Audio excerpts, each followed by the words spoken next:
ladies and gentlemen, welcome to Xbox the Box, an Xbox podcast. My name is Potato from Potato Pro Wrestling, and I'm with my good friend, Alice. How are you doing, Alice? Hi! Does it sound better? How are you doing? I think so. We were having some technical issues before the beginning of the episode. I think the episodes we're doing okay. Are we doing okay? I think we're doing okay. Well, actually, the reason I'm asking is because I recently bought a new microphone. I was using a USB microphone, which is a Samsung C03U, and because I was like doing some research, and I noticed like Phil was using a nicer microphone because he uses like SM7B. So what I did is, after there's some extensive research, I bought a SM57, which is my first XLR microphone, but it doesn't use USB. It uses an XLR connection, so I have to get a interface which converts the analog signal into a digital signal that goes into a USB. Wow. So did a couple of tests, got it working with OBS, and I'm all good to go. So now you should be able to hear a much better quality for me. Also, I'm also doing for the first time with the OBS that I found the way to split the tracks. So if you're able to hear a better quality, then that's part of it.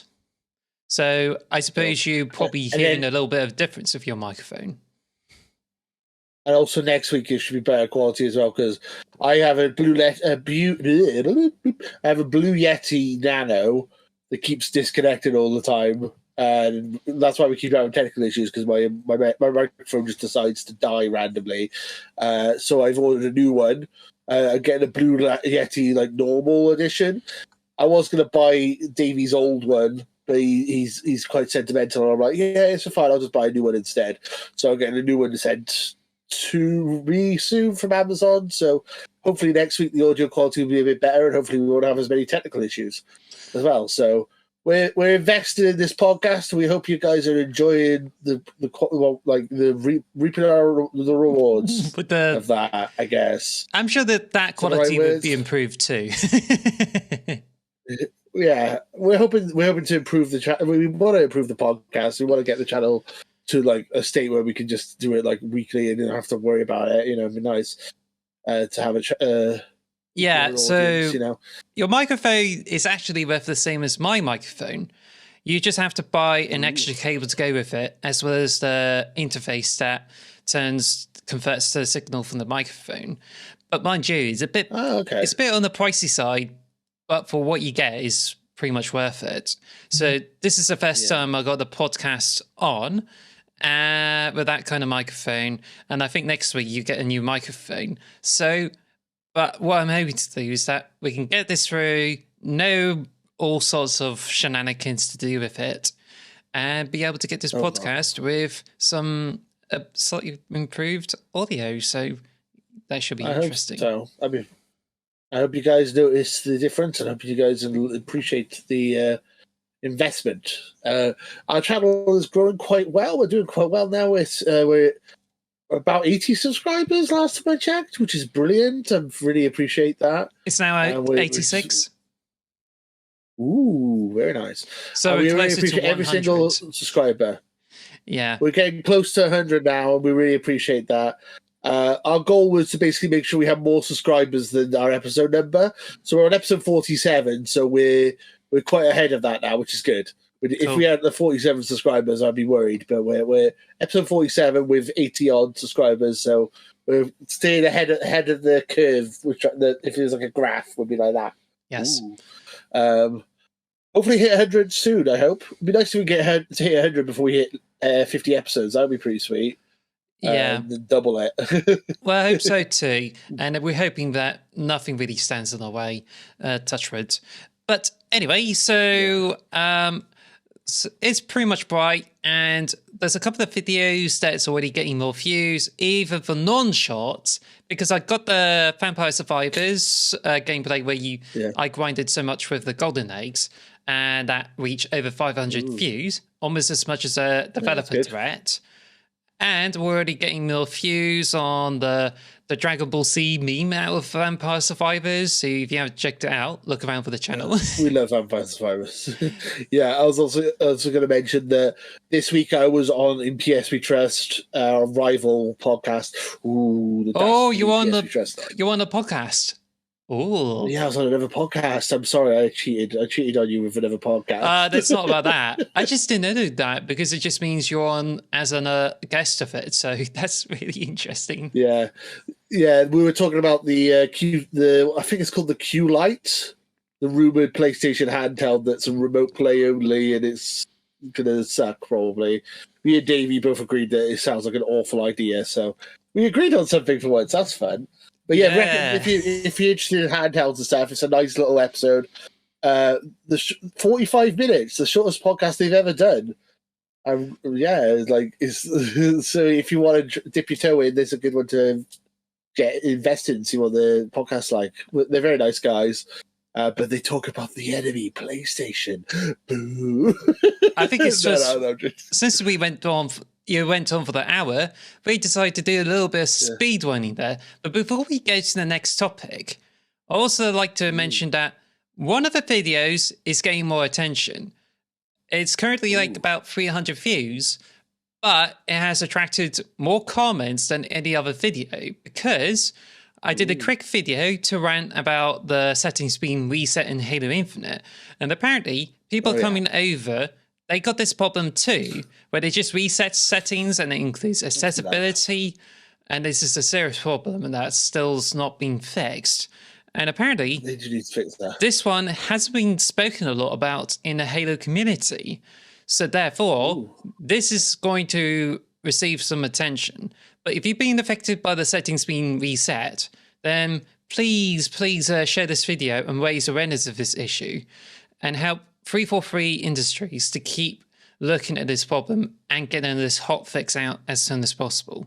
Because this even affects me and it sucks. Yeah. But speaking of which, let's go on to the next topic. What have we been playing? Now, this week we've been going through the Easter holiday and we went through Easter Sunday. So for me, it's me like going out for more meals and spending more time with my sister's family. You? Just had a chill Easter this year. Just me and my mum. We watched a bit of Ted Lasso again and just some telly. Some telly. We like our TV.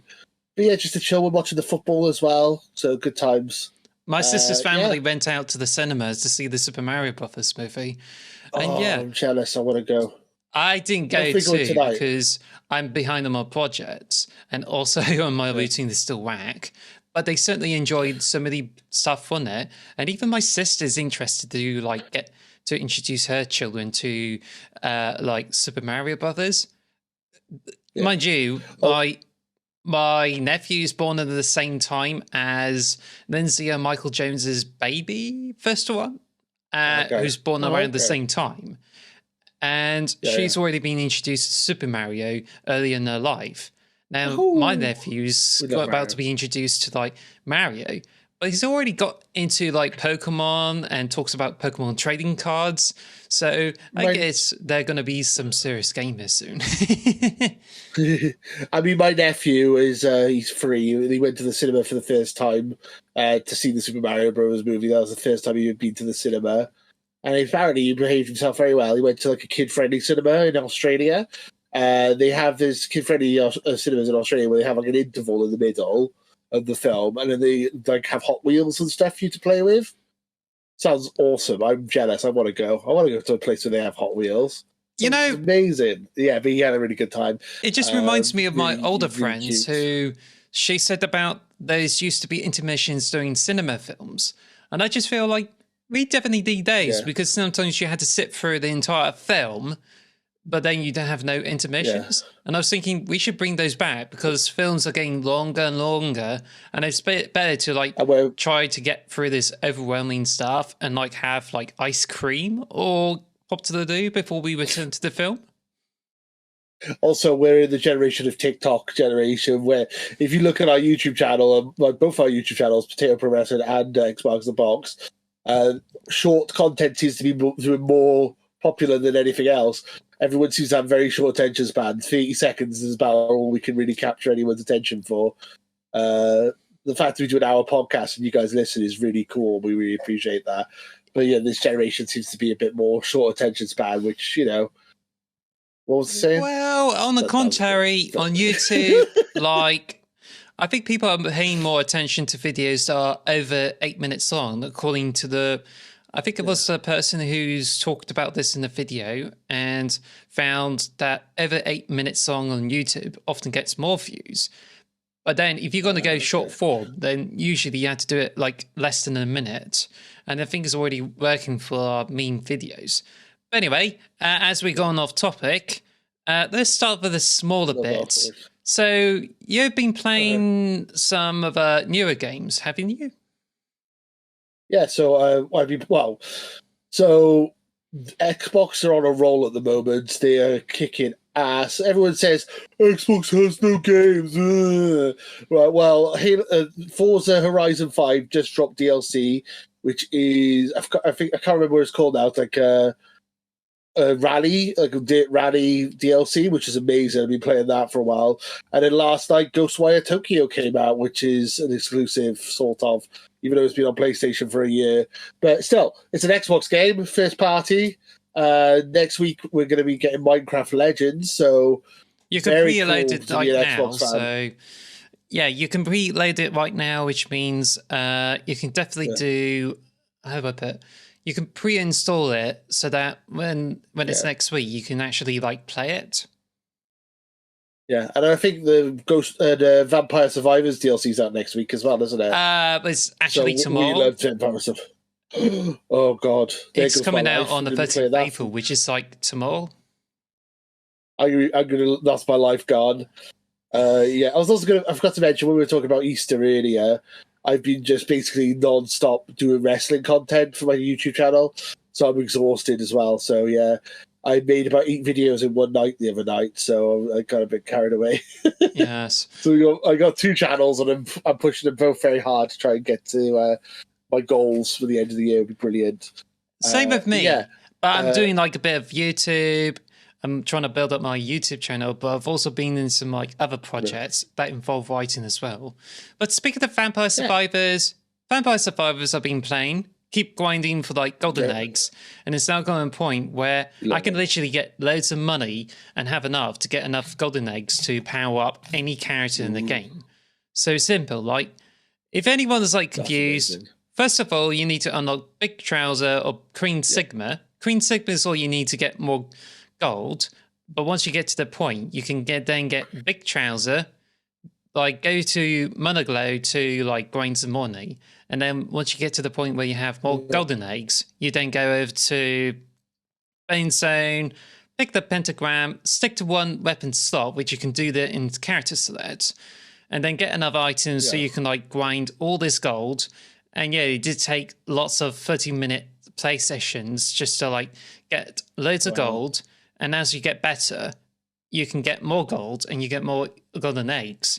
And don't worry about the counter. It says, because there's a point where if you get to about like something 2 billion or some sort, I don't know.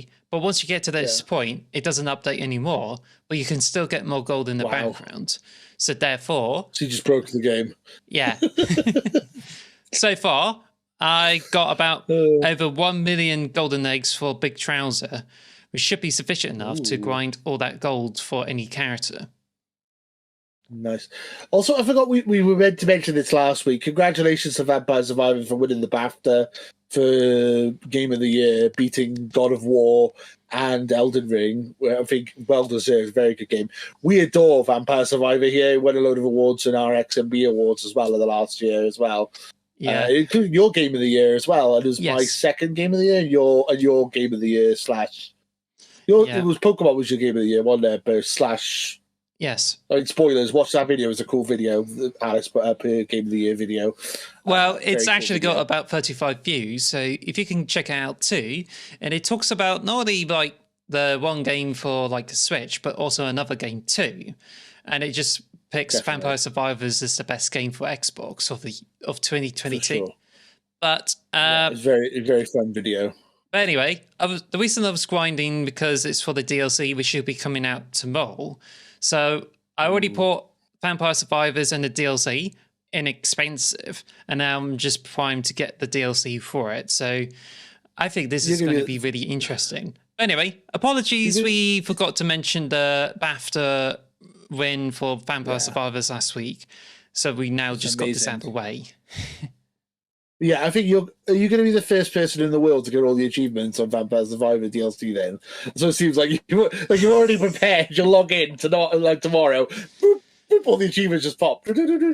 Well, this may require at least an hour because I'm expecting the achievements where you complete each character for 15 minutes. Yeah, probably. That seems about right. I'm looking forward to playing it. Though. I can't wait to play some more DLC. I'm obsessed with that game. I've got all the achievements. I haven't played it since. I got all the achievements. So hopefully that gives you an excuse to keep playing it now and get more achievements. Yeah, so Vampire Survivors, great game. We've both been playing Halo. Before we get to that, I also need to get this out of the way because Halo Infinite is a bigger one. I've also played some Tetris. I think the movie helped me to get into it. So I played a bunch of sessions, tried to get the rocket in the Game Boy. Yeah, the Nintendo Game Boy version that's on the Switch. So Switch Online, yeah. Yes. That's so much fun, yeah. The original one. The only thing is that the film was amazing as well. Yes. We talked about that on our Outside the Box last week. So if you haven't seen the movie, go check it out. Watch the movie, then check out our video, our review of it, because we loved it. But anyway, yeah, sorry, I interrupted you. Tetris. That's all right. Tell me about Tetris. I love Tetris. Well, I love it. This is a version that came out on the Nintendo Game Boy, and I think it's the first version where you can get bonuses for like clearing about up to 4 lines, which is known as a Tetris. But it doesn't have any of those features where you press up in order to have an instant drop, or like you do back-to-back bonuses where you can do combos by clearing lines. But yeah, it's just like, it's still great and you can like play Tetris. And I think it's one of those first Tetris games to introduce some kind of colorblind mode because he uses like special patterns on the blocks, which in an NAS, you use different colors for it. Yeah, because on the original Game Boy, it was just a green screen, so it was one color. The Game Boy, the original, so it had to be done that way. Well, it's actually so you have different patterns. You can tell it's actually monochrome. It's just it presents the game content on the back screen, and it's supposed to be like more green light. Like if you do the backlit, I think it's a backlit kit. You had to get rid of the screen in the back, and it just gives you like some kind of monochrome screen. Only you get a different color based on the LED lights. So I haven't played the original Tetris in a while. You can't save blocks, can you? No. And you can't T-spin either. No. Do you know you can't T-spin, which is like if you get like the shape that looks like a T, so it's like 3 and then 1. You can spin it around and get like to lower areas. Like on the later versions of the game, it's like a really high level technique for Tetris. If you're into Tetris, definitely try out Tetris 99. I love that game. It's so difficult but fun. Like you playing Tetris against 99 other players on Switch. Oh, I know what you mean. On the Switch. Battle Royale Tetris. I love it.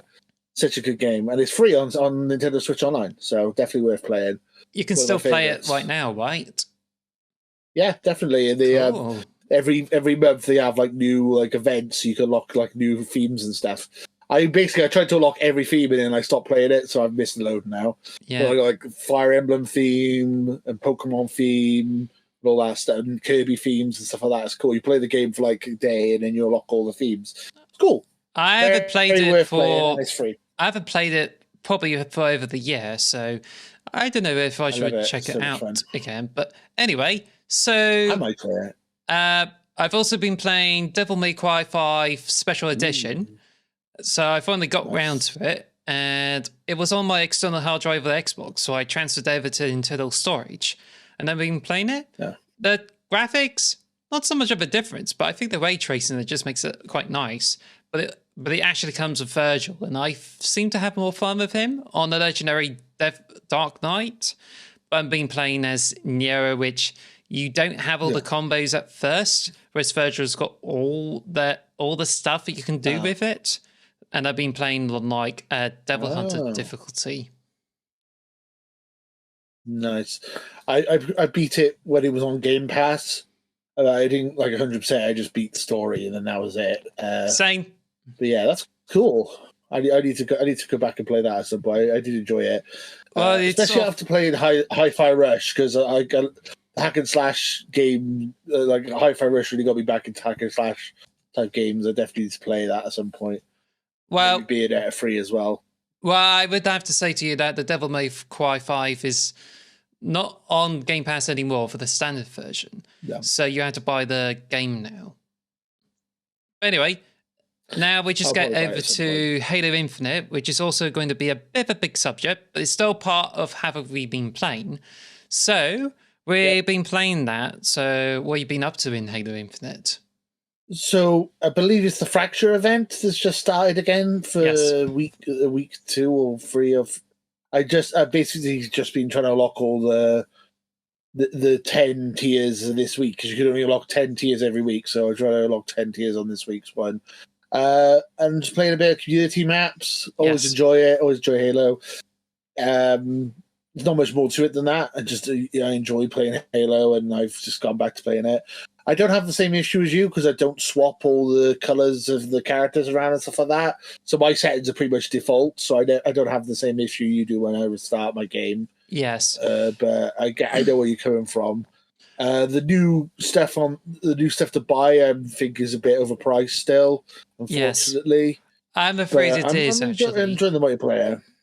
Yeah, I'm enjoying the multiplayer. I always do. I love Halo multiplayer. I've been playing Halo 3 multiplayer. Still one of my favorite experiences ever, and Halo Infinite is like the closest we've had to that, I think. And I still have a lot of fun with it, and I'm going to hopefully beat the Battle Pass. You've beaten Battle Pass 3, haven't you? I haven't beaten it yet. I'm on level 55 on the third Battle Pass. Well, if I need to speak out that, so I've beaten the Battle Pass of 100. And I've already unlocked all the 20 items of that Firewall Pass. And there's an interesting shard with it. So not as special as the first one, but it's cool. But I've already completed all the challenges. And I'm now doing the weekly challenge for the Energy Sword Charm.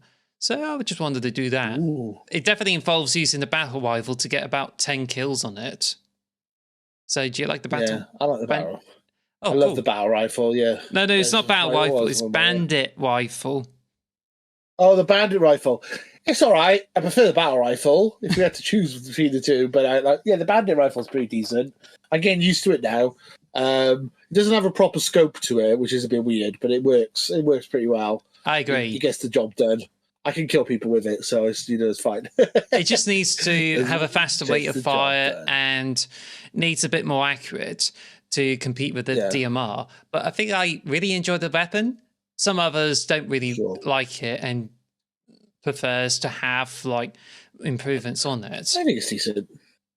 Yeah, so I just like to have more weapons, the better. Just different variety and stuff. I don't like instead of having all the same stuff all the time. So yeah, I would have to say that Season 4 is rumored to have a new weapon, which is known as a double barrel shotgun, which could well be heading into Season 4. Which is good because the infection will be introduced in Season 4, and it's going to come with some like new content, and it's also rumored to have new items for 10Y event. So 10Y event could well be coming back with more items, which is going to be quite exciting, but you have to wait until like June to see more of it. I'm excited for that. Shotgun's always my favourite weapon. I'm one of those people who likes to hide around corner with a shotgun. I know that's like cheap, but that's how I like to play. I love a shotgun. Can't wait to see if this new shotgun's going to be OP or if it probably won't be. It'll probably be quite weak knowing they've kind of nerfed shotguns over the years, but I love a good shotgun. I prefer the original shotgun from Halo over the Bulldog because I like the automatic shotgun, but I find the shotgun to be like weak and doesn't have that much of an impact, but still works as a fun shotgun. But also the community like I'll map. have to empty a whole clip on someone to kill him. Yeah, but yeah, that's right. Well, it only like to me, it only takes like 3 shots in order to kill the enemy once you get the range right. Yeah. Anyway, so it's still tricky.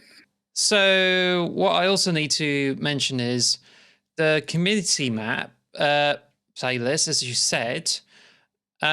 This also, I've been playing a lot on that, and they introduced some like new maps that I haven't tried before, and these are actually quite nicely done. That you almost feel as if these are developer maps. I think there was 1 or 2 maps which I've been on before, and I think I'm getting really sick of this map where it's like all beige, have this long platform, and then you have to go through like elevators and even like grass areas. Yeah, I kept seeing that. It's just so. It's like as if I'm getting a bit sick of it. I want to try out different maps, but the new maps they introduced to the playlist, I really do enjoy them, and that's really great. I love how they add to new maps all the time now, which is like I love Halo Infinite. I really enjoyed it, but I am like I played the alpha and the beta of the game, and I played it from launch. And literally, they only had like 2 maps over the first year or so of the game, so I kind of got sick of playing the same maps. So I love how they add new maps all the time now. I think that's great. Just keep adding maps. I love it. Keep doing it. Anyway, so I also mentioned at the shop. Yeah, it is more expensive, and now we get like the Epilon winter during the Easter weekend, which is 1,400, same for the spring one, and also has this overpriced black and white striped weapon pack, which is like there's 1 coating for like 5 weapons. Okay, so 1 coat and 1 coat for every. What was it like? Angry Joe says. $5 for blue? Yeah. But anyway, $5 for blue? This week, there was I think it was the one of the coatings used to be a weekly reward, but it's now part of a bundle. And it's interesting. But the Peace Weaver one, which comes with a new helmet, which I thought it's cool. Reminds me of Palador, one of the animes. And it's got like attachment that makes the ears like get thicker. But it also comes with some really good gloves. It's got a good coating to go with it. And the shoulder pads are quite nice. So I think for what it's worth, like, I think it was like 1,500 or some sort. But I think this is really a good deal for a really nice helmet. And it's actually popular with many of the Halo players. But I understand some people are like really fed up with it and don't really even want to keep paying for like expensive packs. So if you're one of those people, then that's fine. Like if you want to enjoy Halo and not have to pay for microtransactions, I mean, that's not what you need for this whole experience. But to me, I think that Season 3's got lots of interesting content. But I think the paywall is like a little bit more steeper in comparison. And it still annoys me that they still haven't got around the crosscore, which is the biggest complaint of this whole season. But I think it's it's also worth that you should not forget that settings being reset is still a major issue, and this needs to be fixed. Oh, for sure. Yeah, definitely. I mean, as I said, I personally haven't seen that issue, but I know of it, and it does sound very frustrating, and they need to get that fixed for sure. Yeah, and I feel like if you buy the battle pass, you should get all the best content. I don't like the idea of you have a battle pass and then they go, oh, you know, this ever armor you want, that's like 12 quid on its own. I'm like, nah, I'm good, thanks. I would prefer to unlock everything through the battle pass. I don't mind paying for a battle pass every 6 months or every 3 months or however often it is.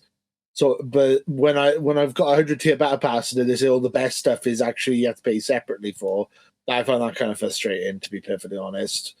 But you know, that's just me, I suppose. I know it's free to play, and that's how they keep it going. But I don't know. I prefer just to stick to the battle pass personally. If I don't like to buy anything separate unless I really have to, personally. But that's me with Halo Infinite. I agree with everything you said, though. And I hope they sort all these issues out. I feel like it's starting to get to the point now where Halo Infinite is actually really fun to play and really enjoyable. It's just they got all these little tiny problems, and hopefully when they get them sorted, they'll be right where it needs to be. So yeah, I think that's it. I have also played Ghostwire Tokyo, but we're going to talk about that more on the topic of the show. Was there anything else you wanted to discuss before we move on to the news? That's all right. We're already 30 minutes in and we spoke a lot about the games. But we promise you that we don't really have a lot of news because I think it's otherwise a slow week. So let's carry on to the news. The news at Xbox O'Clock. Right. So, first bit of news is there's a rumor that we might be expecting a remake of two classic Sega games. So, according to the pure Xbox, which I can bring it up on the screen, main screen turn on. So, apparently, there's a likelihood that we might be expecting a new remake of Jet Set Radio by the leaked concept art. So I think that's pretty interesting. But it's recently been blurred, so therefore I think it's just like, yeah, it's interesting. Also, it's been adding that they're looking to bring back Crazy Taxi as well. But there's also going to be a likelihood that we might get a Resident Evil 4 style remake of Persona 3, and that's due to the leaked footage online. So I think it's quite likely that Sega and Atlas might actually be bringing out games pretty soon. So what's your thoughts on it? So with Persona 3, I'm not a massive Persona fan, but I have played a bit of them. I watched a review about Persona 3, and they say like there's like 4 or 5 different versions, and like only one version you can play as a woman, only one version you can play as a whole team, only one version like the original you could only play as one member of your party, and the other parts of your party are still computer.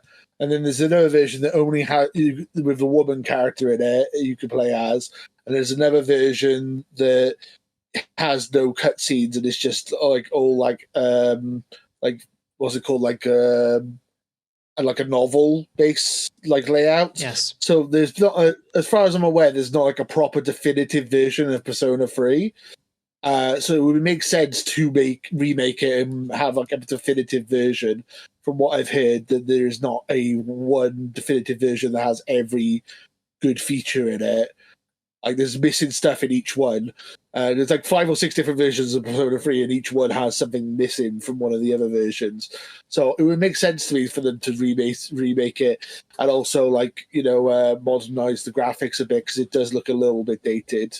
Yeah, and everyone says it's a really good story and stuff.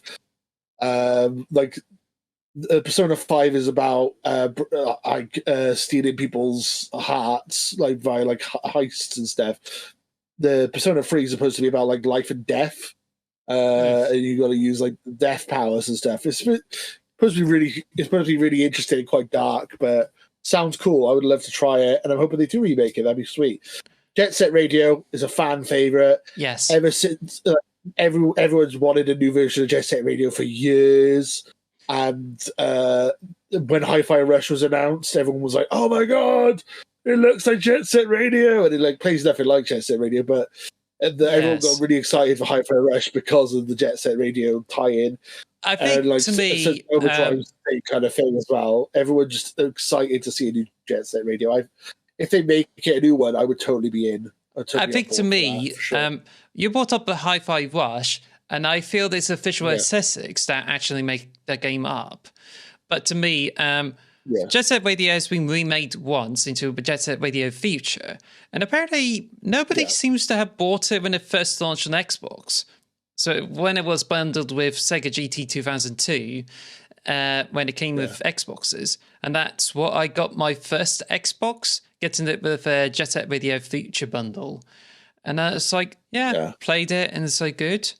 I think there was one time when I was like playing Jet Set Radio Future, and it's like Dad thought I was like, "Oh, this game's making you sound aggressive." Well, No, I was actually trying to be busy trying to beat it, and you can tell this game is like so good, so good.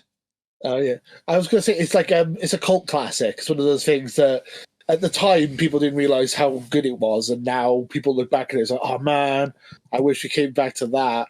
It's like it's a cult classic that it wasn't appreciated in its time, but now looking back at it, everyone was wishing that they made more of it. It also, it like reminds me of, like Wind Waker. Like Legend of Zelda Wind Waker, everyone used to was like, "Oh, this is an awful Zelda game. It looks awful. Looks really stupid. The art style of that." And now everyone looks back at it and thinks that's like one of the best Zelda games because of the art style and how it holds up. It's like the same kind of feeling to it. Yeah, I think it would be great. And did you also say there was Crazy Taxi as well? There's a possible rumor. That would be great. I think you can get it on Xbox Taxi. 360 as a remaster. But if they were to bring back if they were to bring back Crazy Taxi to like the modern consoles, I think that would be great, because I think back then I remember they came out on the Dreamcast, which I didn't get, but it's actually like one of the really most popular games to go on the Dreamcast, because I think it's just like so addictive, where you just collect people and make it to the destinations. And this was eventually ripped off with Simpsons. I think it was Road Rage. Yeah, Road Rage, that one. I was going to say about Simpsons Road Rage, yeah. Also, the only issue really with Crazy Taxi is that it uses a lot of licensed music, and then licensed music always like goes, "Oh, you've only got 3 years of this contracted." So then, if they have to renew the contract or cancel the game, they'll cancel the game usually. So that's what happens with like Forza Horizon 3. You can't no longer buy that on the online store because it had copyrighted music in it and stuff like that. I find that really frustrating. Yeah, so that is the only annoying thing about Crazy Taxi, is that they always have copyrighted music. So be aware that they might be tricky to get your hands on it after a couple of years. Yeah, but yeah, I'd be excited for any of these remakes. Sega needs to.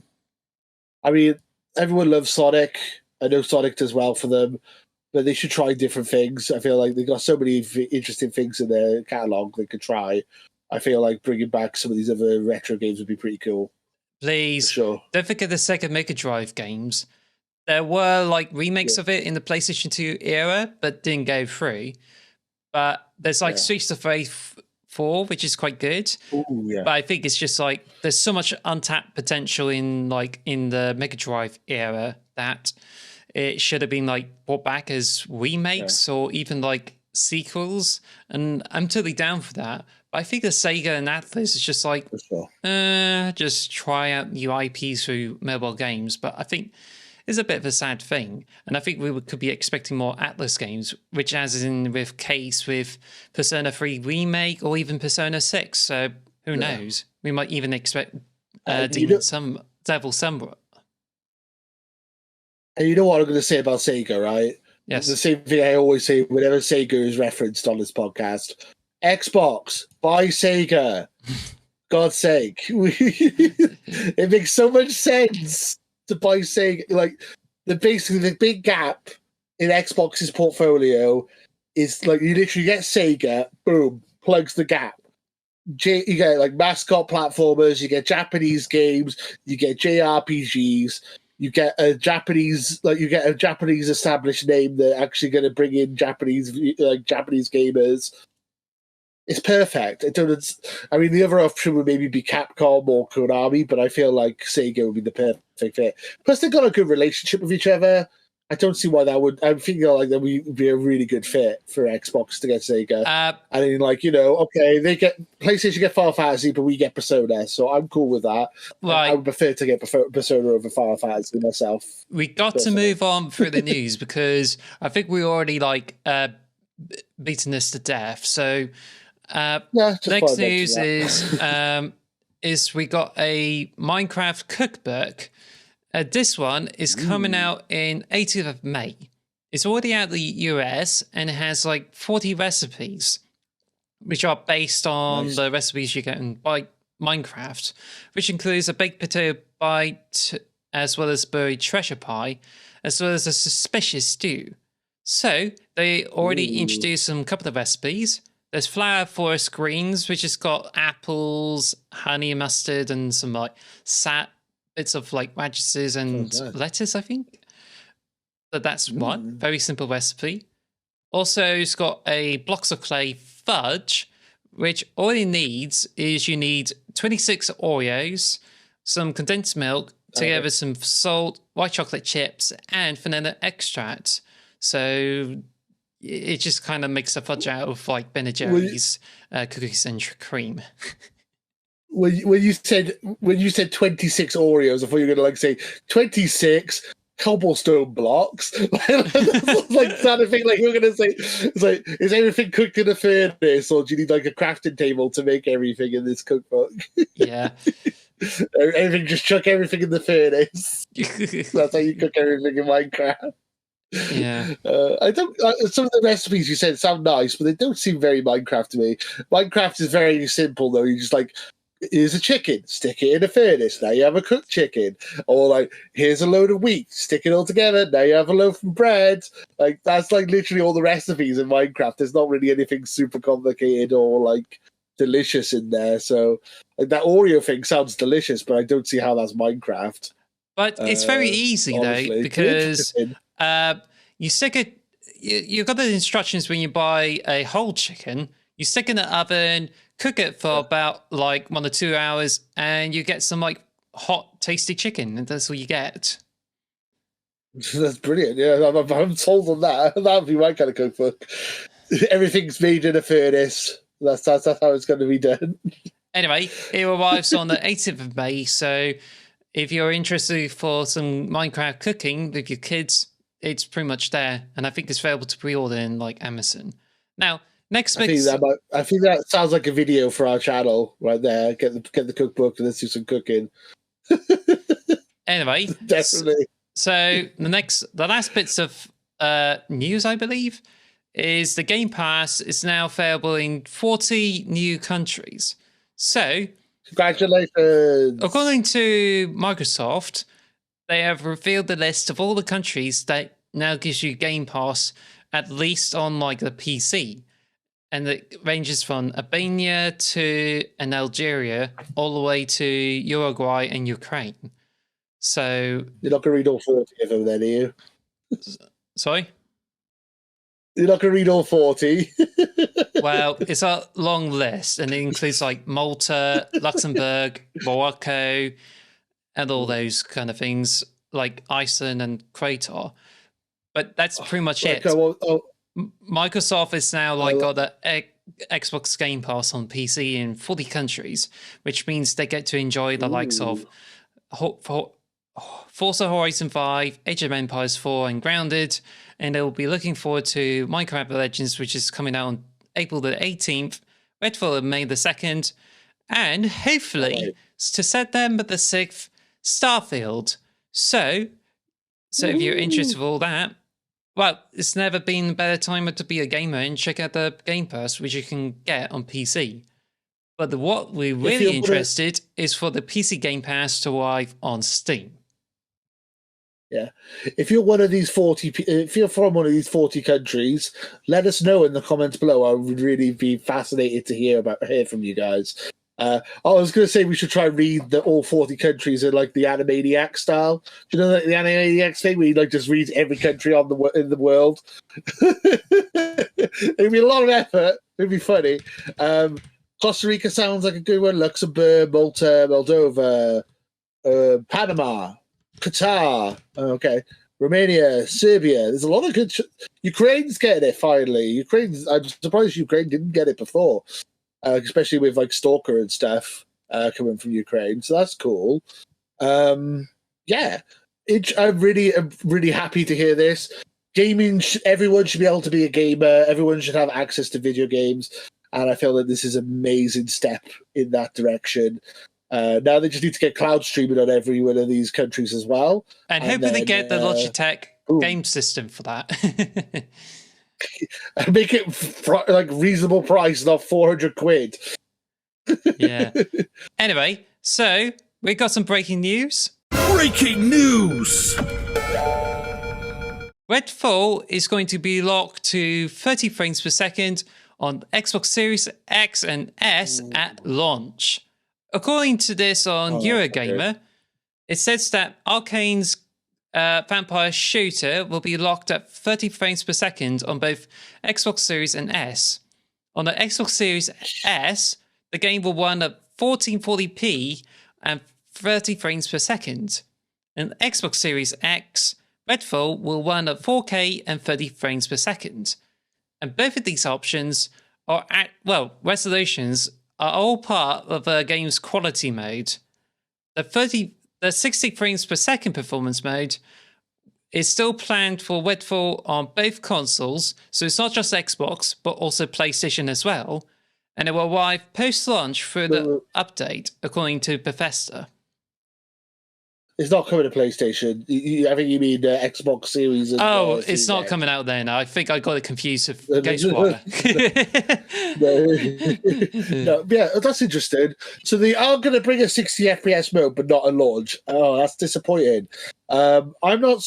I personally can't really see the difference in frame rates myself, but I know a lot of people are going to be very unhappy with this news. I feel like this is going to get a lot of people mad, and a lot of people who are like, ugh. Xbox can't release any good games over 60 FPS. It is disappointing that we got these advanced consoles. We bought the Xbox Series X and I got a PS5, and no games seem to be able to do 60 frames per second and 4K. It seems to be one or the other. It seems very strange to me that that's still not a thing. Well, there's a couple of points. Gears of War 5 is the only one that seems to be able to do it. That's the only game I can think of that does it. Right. There's a couple of points on this. First of all, this could be related that it may have introduced ray tracing, and I think it's the Arcane basically playing safe by having a 30 frames per second, which means we could have a really good quality for the game, and that also comes with ray tracing. And secondly, that about 10 or 20 years ago, 30 frames per second is still the norm, and this is something you still expect on the Xbox 360. I think it's the games like Call of Duty and other multiplayer shooters that proclaims that 60 frames per second is pretty much a norm.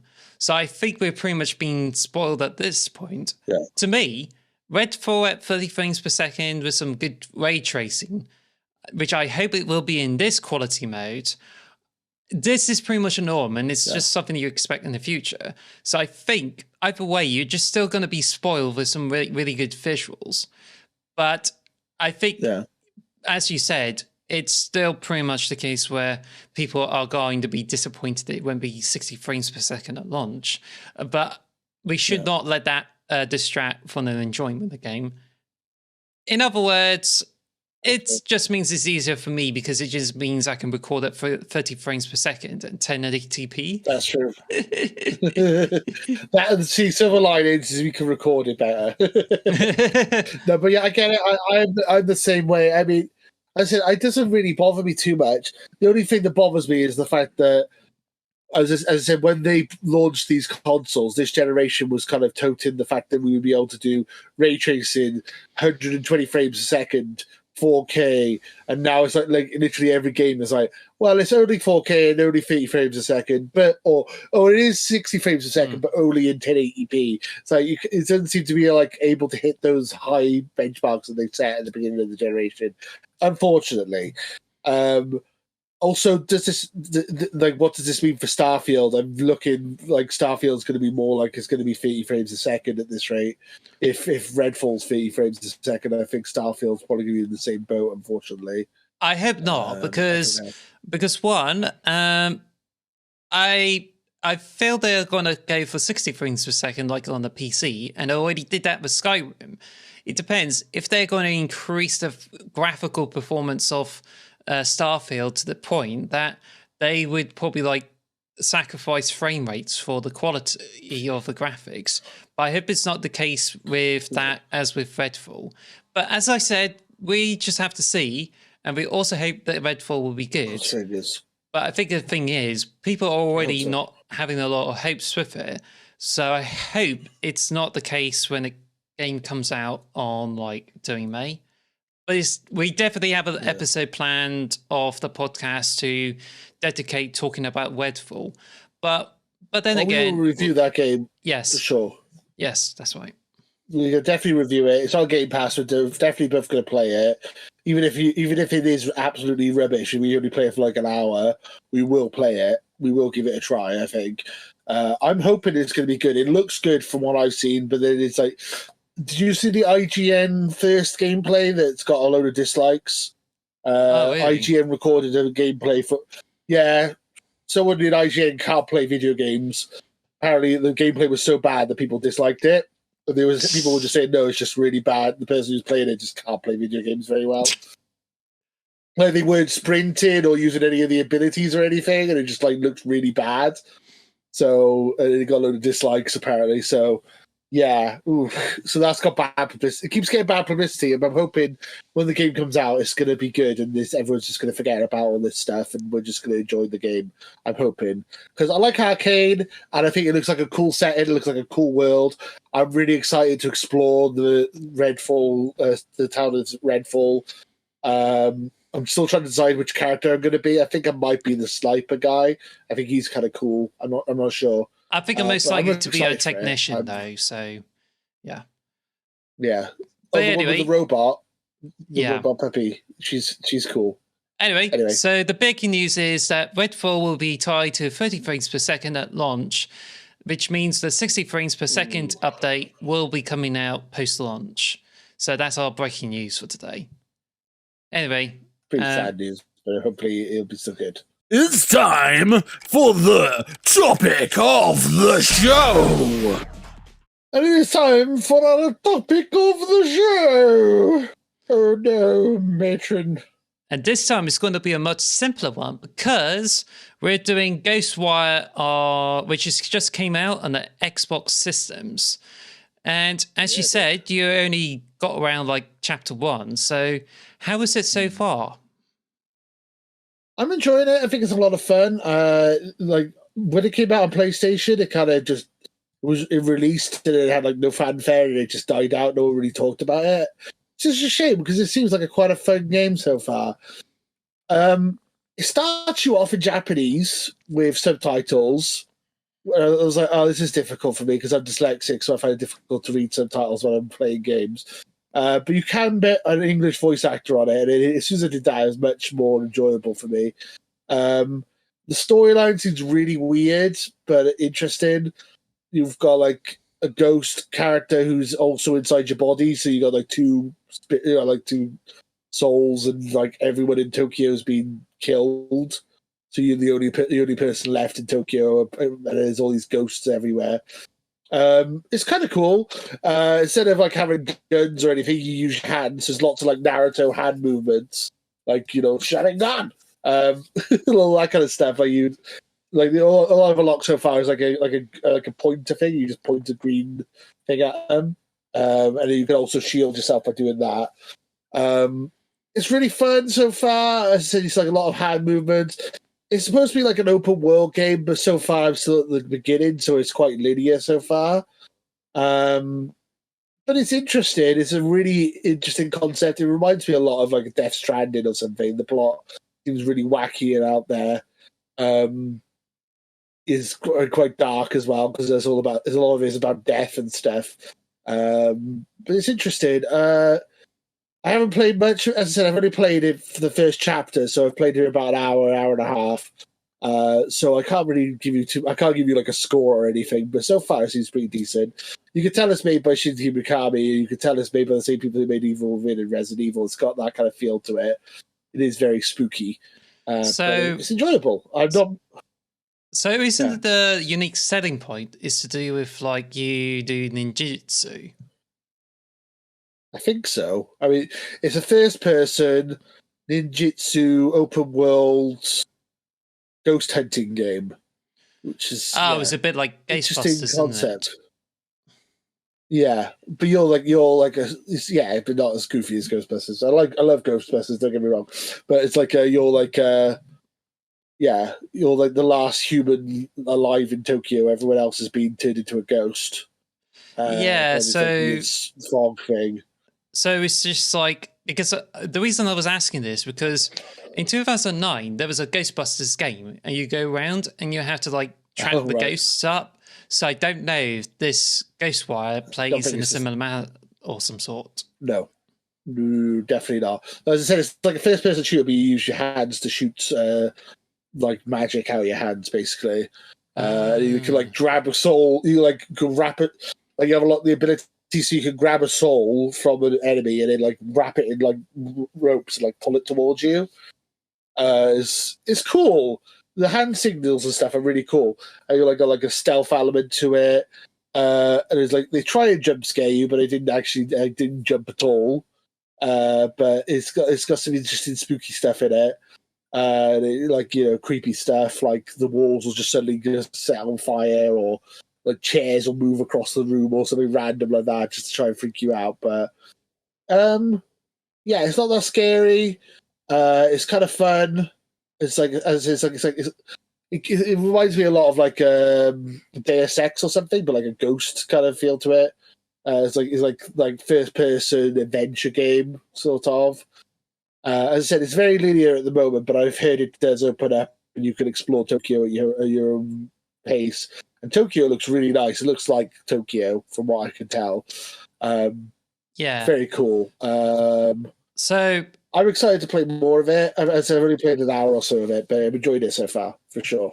Well, to me, I'm fond of the Japanese culture, and there's a lot of it to do with ghosts and folklore. And there's things like yokai and those bits like that. So do you think you have recognized a lot of the elements in this game as well? Oh yeah, it's very Japanese. It feels very Japanese. I feel like there probably will be yokai in there, but I haven't got around to any of that yet. So far, the only enemies I've seen are like a guy who kind of looks a bit like Slender Man. It's like a tall guy in a suit. And then like a schoolgirls without a head. Like ghosts, like schoolgirl outfits and like very Japanese. But yeah, so like, I mean, I can't really spoil the game when it's literally the intro of the game. Intro of the game, you're on a motorbike, and then you get hit by a car, and then the guy, and then like the spirit, some spirit takes over your body, thinking you're dead, but actually you're still alive. So now you've got two spirits inside your body. And then every other human gets killed by this fog stuff that turns them into ghosts, and then you got to find out what the hell's going on. Which is so far I'm having fun. I've gone to like the hospital and all that, which is quite linear.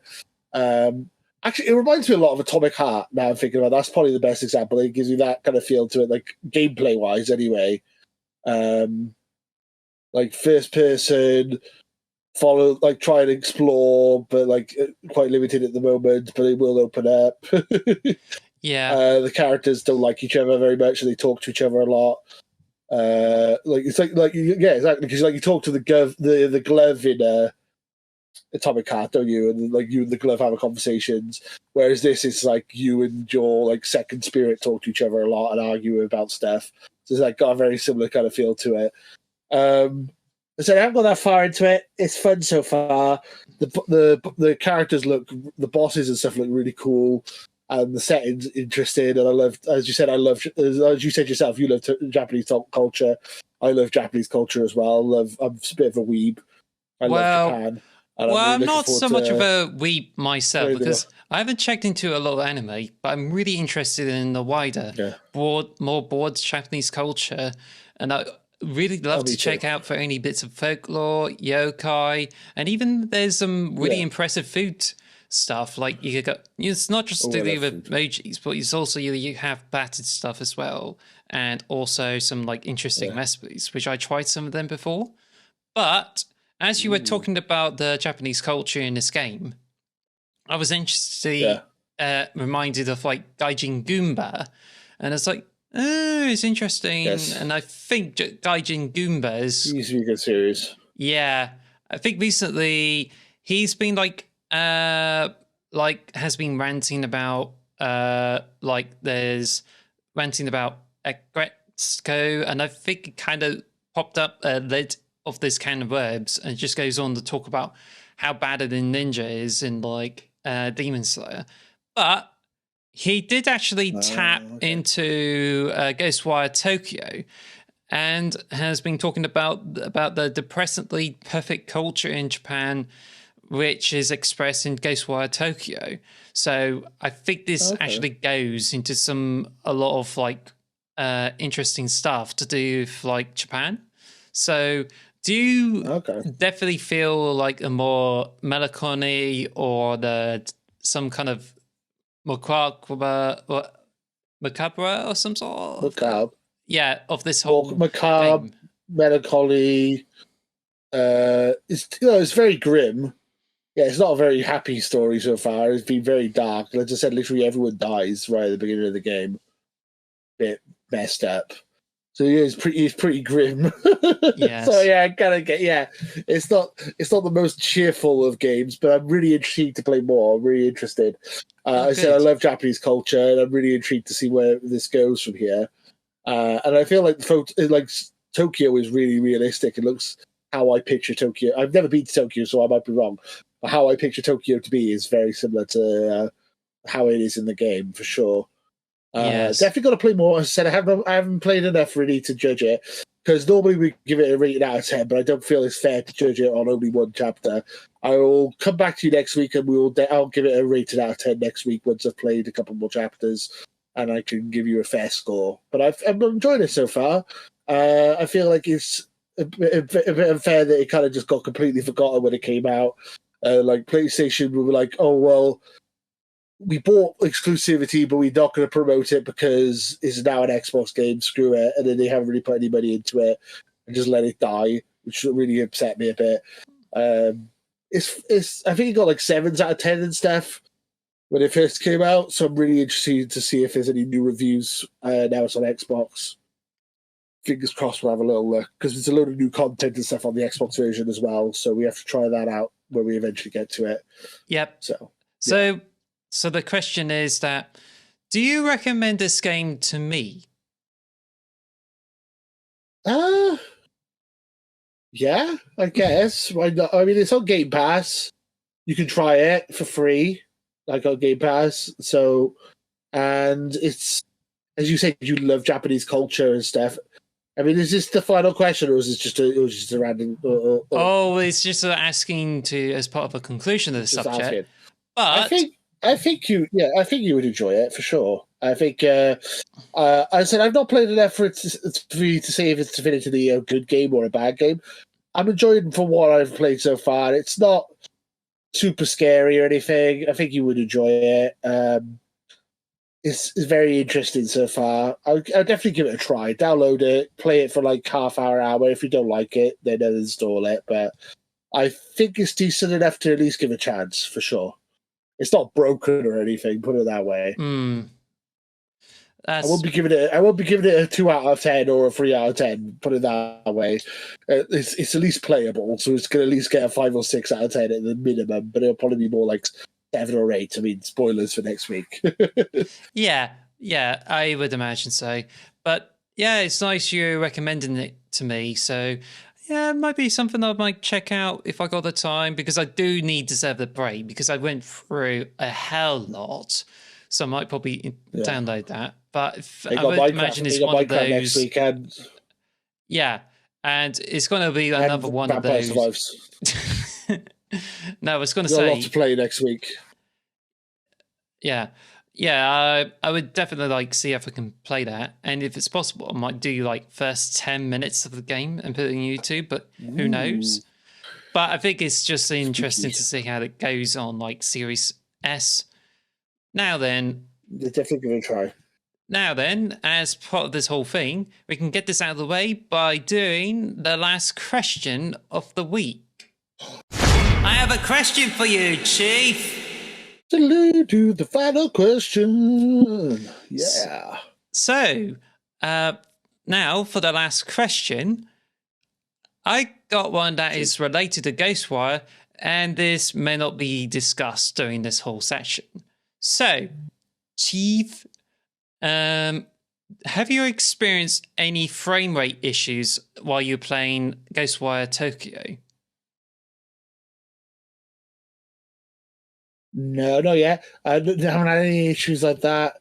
I was saying to you before the podcast started, I was having issues with my Xbox. when I loaded up Halo, it would just cut the signal off to my TV for some reason. And then I had the same issue when I went to play on Ghostwire Tokyo for the first time. I changed a couple of settings and now it works fine. It was weird, that. But apart from that, no, not really any issues. It seems to be running fine. I don't see any issues with the frame rates or anything. I've not had any glitches or anything. But as I've said multiple times already, I only played the first chapter, so there is still time for it to all go wrong. I'll let you know next week if I have any more issues, if we get further into the game. But yeah, for sure. It's so far so good. Yeah. Well, no problems yet. Well, I think according to this article here, which I got on the screen now, it says they're losing frames per second in performance mode. So which graphical setting do you have at the moment? I'm not sure, actually. I just went with the default. So it might have been performance mode. It might have been frame rate. I'm not sure, to be honest. That's okay. But apparently on the same article that the game encourages you to do the different settings. So apparently you can turn off motion blur and decrease the dead zone of a stick to around 4 to 5. And yeah, it just made a huge difference. I think mainly to do is just like trying to modify the settings so that the controller like does well with the look, the sensitivity, and there's also a little bit of accessibility settings. So it would appear as if Ghostwire Tokyo kind of has some impressive settings that would improve the whole game. So I guess that maybe it's something you could try and see how it goes. I'll definitely have a look. And is this from like when it released on PlayStation? Because obviously it's been out a year now, so they fixed a lot of the. Probably if there was any bugs at launch, they probably would have fixed them by now. I'd imagine. Well, the frame rate issues is definitely on the Xbox version, which led to many people thinking as if it's been rushed.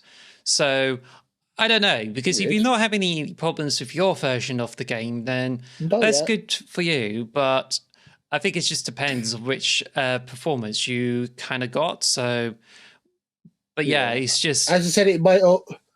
I'm starting chapter 2 later tonight, and it might all go completely wrong, and everything might break. So, but as I said, literally, I've only played an hour or so, and so far I've had no issues. But I can't say that this game's going to have no issues all the way through from start to finish because I haven't got that far yet. So that's okay.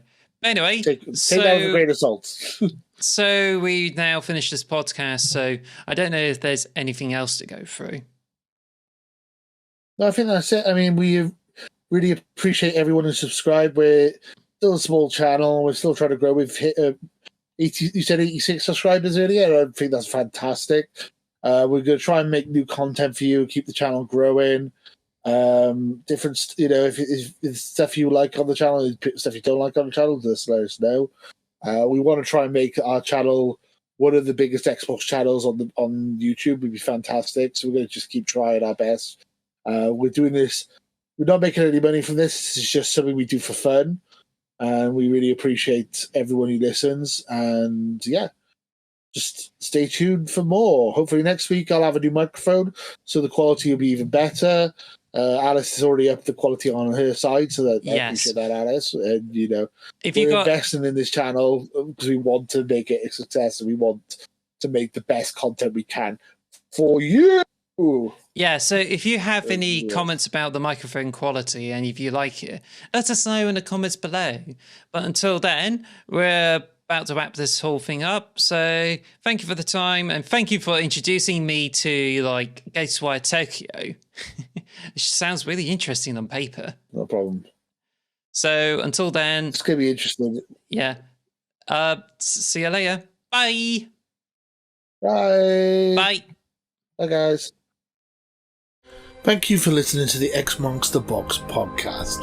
Follow us at xmarksbox on Twitter or X Marks the Box on YouTube, and follow us on all audio podcast services. Thanks for listening.